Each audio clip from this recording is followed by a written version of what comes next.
Madam President, at this juncture, may I move that we recognize our beloved Senate President, Juan Miguel Zubiri, for his speech.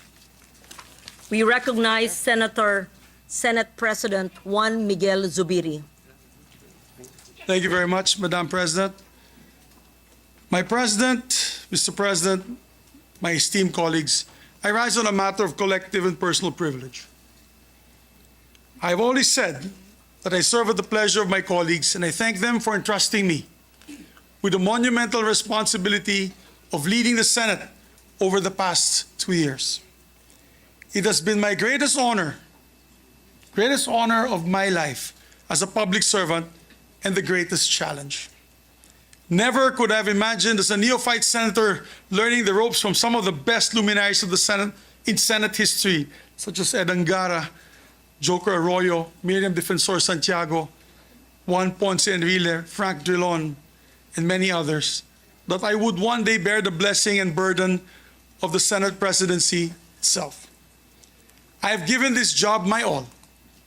Not only have I maintained my untarnished record as a public servant and my streak of perfect attendance since 1998, but I have also done my best to rise to the occasion as a leader responsible for this entire institution and everyone under its care.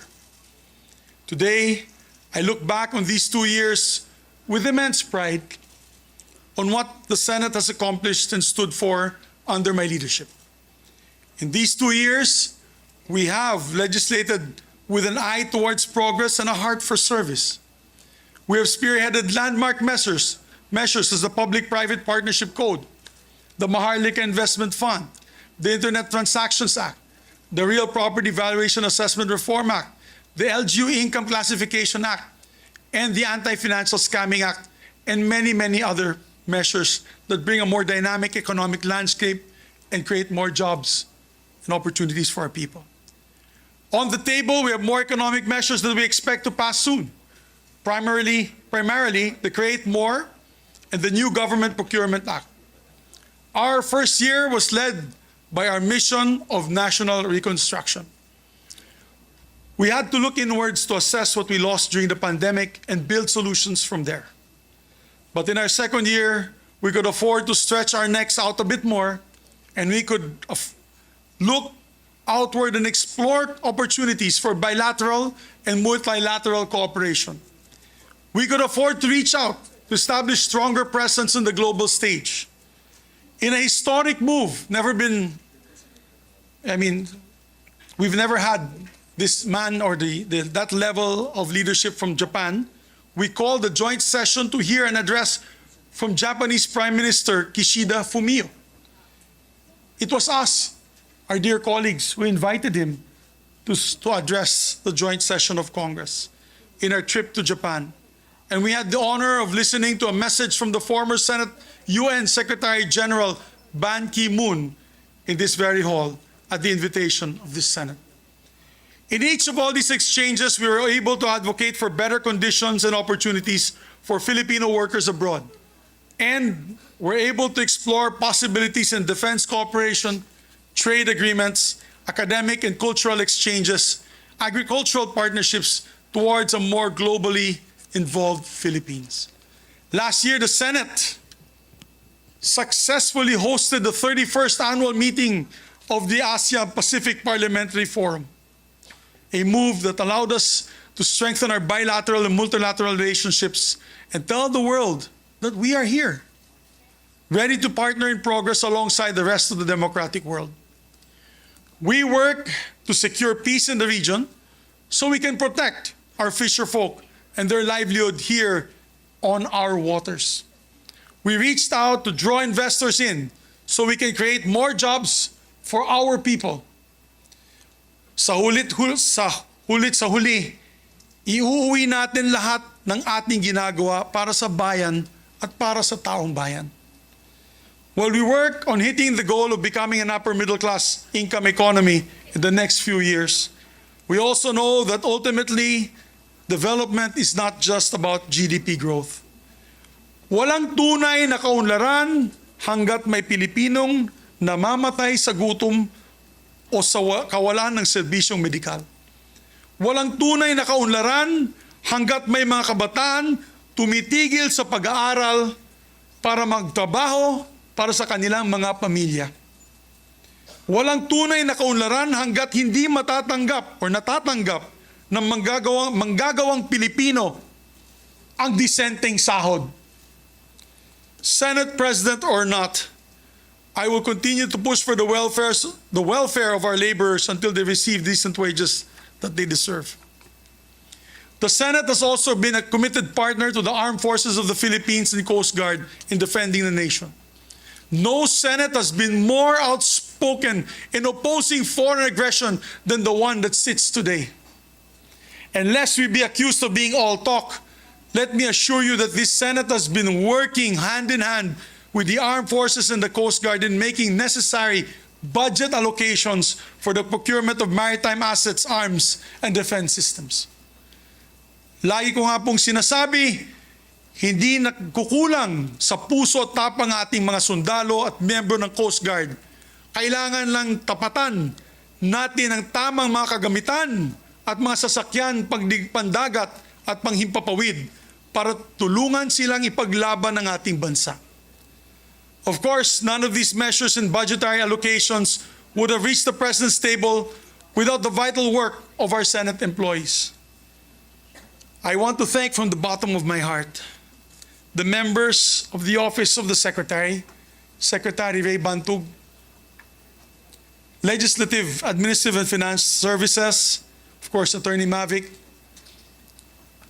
External Affairs and Relations, the Office of the Sergeant at Arms, my dear friend, my loyal friend and good friend, General Angkan, who ensure the security of the Senate, and of course, the staff of the senators who are all crucial to every step of lawmaking, to the whole Secretariat. Mabuhay po kayong lahat. I love you guys, you know that. So as Senate President, I'm proud to have led institutional reforms for the benefit of our Senate employees. Mahal na mahal ko kayong lahat, mga empleyado ng Senado. For one, we have made sure to repay our employees' dedication with increased benefits, especially our long-serving employees who have devoted their life's work to the Senate.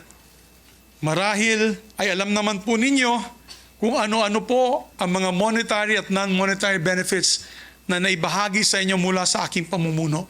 Mabuhay po kayong lahat. And I think we've been the most generous, and I'm proud of it. We have also gone full speed ahead on regularizing our casual and contractual employees. So many of our employees, particularly the hardworking folks in the Office of the Sergeant at Arms, sa OSA, are just one step away from being regularized. Tinutulungan po natin sila pumasa ng civil service exam para matulungan po natin sila sa prosesong ito. By taking care of our own, the Senate has been able to perform better, supported as we are by the great work of our Senate employees. I salute each and every one of you for the job that you do. We are nothing without you. Maraming salamat po sa pagkakataon na masuklian ang trabaho ninyo para sa Senado.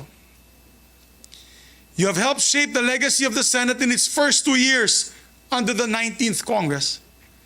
Now, I do not want to make any grand proclamations about the legacy of the Senate in these 2 years. Our legacy is not for us to define. Ultimately, that will be for the Filipino people to decide. All we can do is put work in and hope that our record speaks for itself. And the record, I'm happy to say, has been met with approval. Under our leadership, the Senate has seen some of the best approval and satisfaction ratings in recent history, going back to 1988. Napakalaking karangalan po ito at nabigyan po kami ng lakas ng loob na lalo pang pagbutihin ang serbisyo natin dito sa Senado. As Senate President, I look back on these 2 years with immense pride over what the Senate has accomplished and stood for under my leadership. We have been bold and courageous as a Senate, unafraid to call out injustice where we see it, whether in our sovereign seas or within our own government. We have been fair-minded and truth-driven in the Senate despite the political noise that often surrounds us. We have been a compassionate Senate, listening to and acting on our people's call for decent jobs, equitable wages, and accessible health care. And we have been a staunchly independent Senate. Let me say that again. We have been a staunchly independent Senate, holding strong against all threats against our institution and against very threats to the very foundation of the democracy in which our nation is built. Indeed, these 2 years, I have come to realize that being Senate President is not only about leading the troops, but also putting oneself on the line. If that's what it takes to protect our institution. And so I have put myself on the line to shield the Senate from all attacks, particularly from efforts to diminish the powers of this institution as the country's last bastion of democracy. In January, we fought against the dreaded People's Initiative, which would have destroyed this very institution I'm standing here right now. God knows what I had to do to defend the Senate. Throughout all this, I could count on each and every one of our colleagues, both from the majority and the minority, whose wisdom and cooperation helped shape the identity of the Senate for this post-pandemic age. But I want to thank my leadership team and those who stayed beside me till the very end. Ma'am Lauren, my Senate President Pro Tem, thank you very much for your loyalty and wisdom. I know many times temptations have been called to you, but you've been steadfast. Maraming salamat, ma'am. True test of character. Maraming salamat. To my dear Majority Floor Leader, pare, thank you for your hard work and dedication. Isa ka sa pinakamasipag nating Majority Floor Leader. Pare, thank you for your friendship till the very end. I love you. You know that. Mahal kita. I will always cherish your support. To Sunny, possibly the best finance chair this institution has ever had, I thank you, sir. I thank you. You know, your father was like a father to me.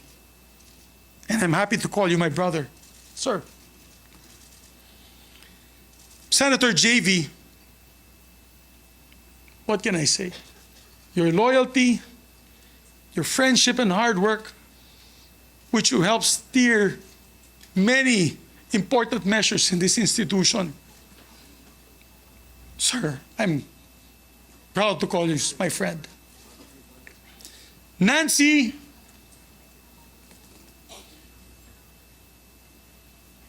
who's been loyal from day one as a friend, never waving. Thank you, my dear. I love you dearly and your family. Sherwin, may kumpadre.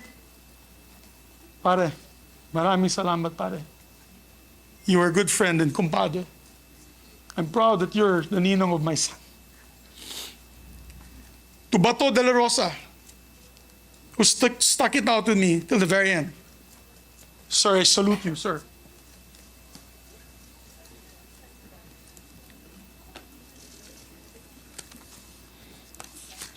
To the others, my dear friends, my heart is broken.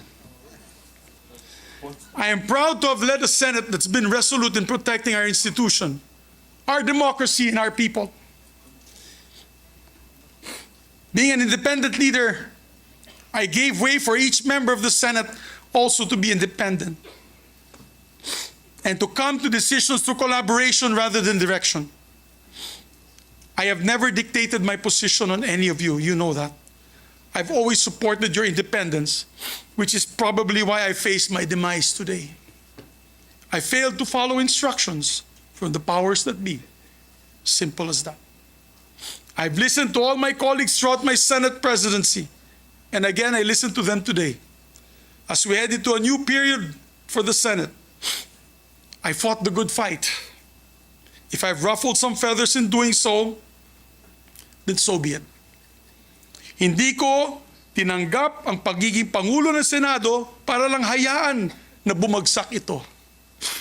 Today, I offer my resignation as Senate President of the Republic of the Philippines.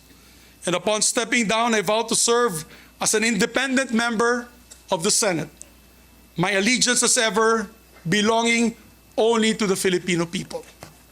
I leave with my head held high, knowing that I did what is right for the Senate and for the nation. I wish our new leadership the very best, and I pray that they will be steadfast in upholding the independence of this beloved institution. I will remain vigilant to make sure that the traditions and the rules of the Senate will remain steadfast. Once again, maraming salamat po. Mabuhay ang Senado, mabuhay ang Republika ng Pilipinas.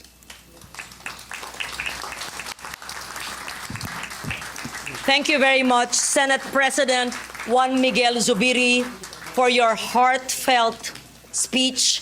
We are grateful for your service to the institution. Thank you for your service to the nation. Thank you for a job well done, Senate President Juan Miguel Zubiri. Session is suspended.